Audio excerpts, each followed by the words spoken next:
For these men are lately drawn from the ways of peace. They fight not for the lust of conquest. They fight to end conquest. That was Mr. Roosevelt's address to the nation of the USA during the D-Day invasion of Normandy, France, 1944.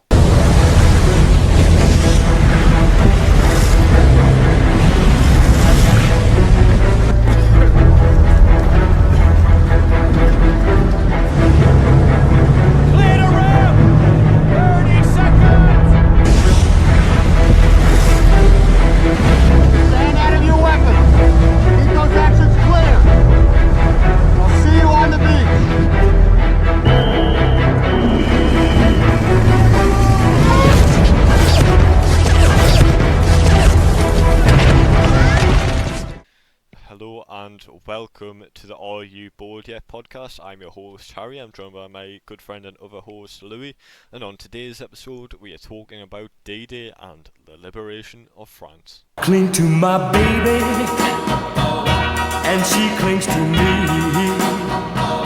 We talk of the future, but what do we see? There's a mushroom cloud that hangs in the way. Tomorrow looks black, so we live for the day. Peace, peace, peace, where did you go? Oh, peace, peace, peace, where did you go? So the date is June 5th, 1944. 150,000 soldiers were aboard transport vessels crossing the treacherous English Channel. But there's an issue. There's a storm, and there's threats that the Allied invasion may be called off. However, luckily, there is a bit of a break. On June 6th, the weather seems alright, so they launch the largest amphibious invasion in human history on June 6th, 1944. But prior to this, on the night of June 5th and June 6th, Allied airborne forces and special forces take off from southern England.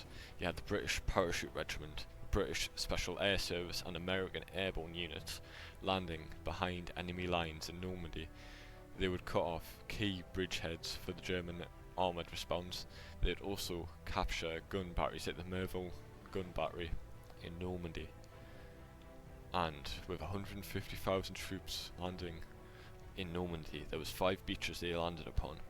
Those beaches were Omaha Beach, Utah Beach, Gold Beach, Juno Beach and Sword Beach. Utah Beach and Omaha Beach would be landed upon by the US forces, Gold Beach and Sword Beach by the British forces, and Juno Beach by the Canadian troops. So, Allied commanders that are commanding this operation, you had the overall commander, the great General Dwight D. Eisenhower, in charge, obviously US forces and overall Allied forces. You had the amazing Bernard Montgomery, fresh from the triumphs in North Africa and Italy.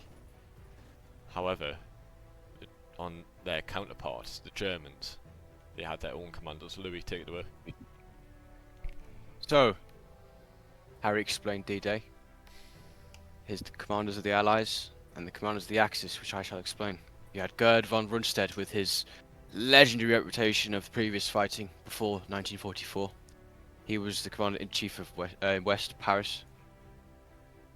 He requested armour from Hitler, which he approved, to be used as a central reserve in case of a major invasion from the Allies. But, when there's one idea, there's another. Erwin Rommel, who frequently clashed with Rundstedt's views, as Rommel feared Allies' air supremacy, whereas Rundstedt, he feared more of a land invasion, so they constantly clashed. Rundstedt, well, he requested more armour, but Hitler had the armour in reserves, and I wonder what Hitler was doing in the early hours of D-Day. He was half asleep. Well, he was full asleep. So, this shows you the leadership of Adolf Hitler, doesn't it? Another key and legendary commander was Friedrich Dollmann, who was the commander of the 7th Army, who was defending Normandy alongside Rommel. as Rommel actually oversaw the defending and initial invasion of the Allies. Friedrich Dollmann actually managed the initial response to the landings of the D-Day landings.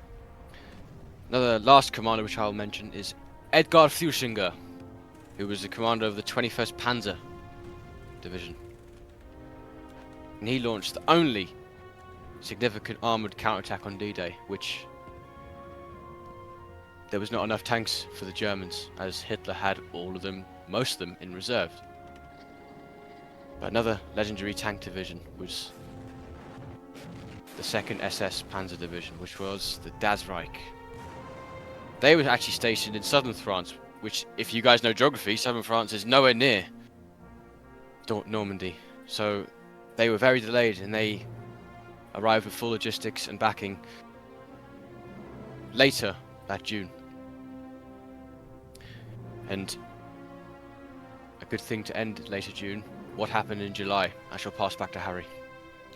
In July, Hitler had to experience something called the July Plot, where a lot of his so-called top commanders that were loyal and supported him went against him in a dastardly coup. Colonel von Stauffenberg and 2 others attempted to blow up Hitler at the Bull's lair in Prussia. It did not fail. They attempted to launch a coup using the reserve army, but luckily, due to communication issues and the fact that Hitler was, well, still alive, Operation Valkyrie did not succeed. So a lot of high-ranking generals who were actually quite good, like, I apologise for this name, Erwin Witzelben, I'll put his name up on the screen, he was executed. Erwin Rommel had to kill himself, otherwise his family would be killed. So a lot of good commanders had to be killed. But in the meantime, what happened throughout June and July? So, at the end of the first day of the invasion on June 6, all Allied beachheads were secure.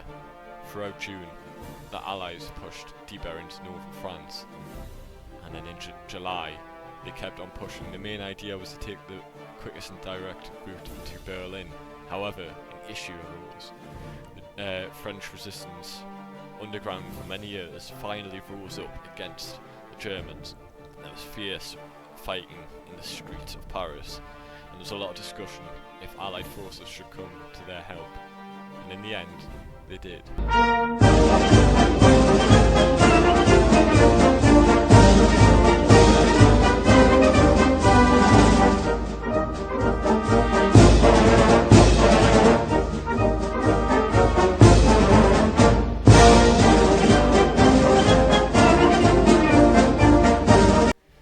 Famous videos of American troops driving down in their jeeps down the Champs-Élysées, and Paris was finally liberated. And moving on, the rest of France somewhat quickly fell back into Allied control, and the Free French government under Charles de Gaulle was put back in power.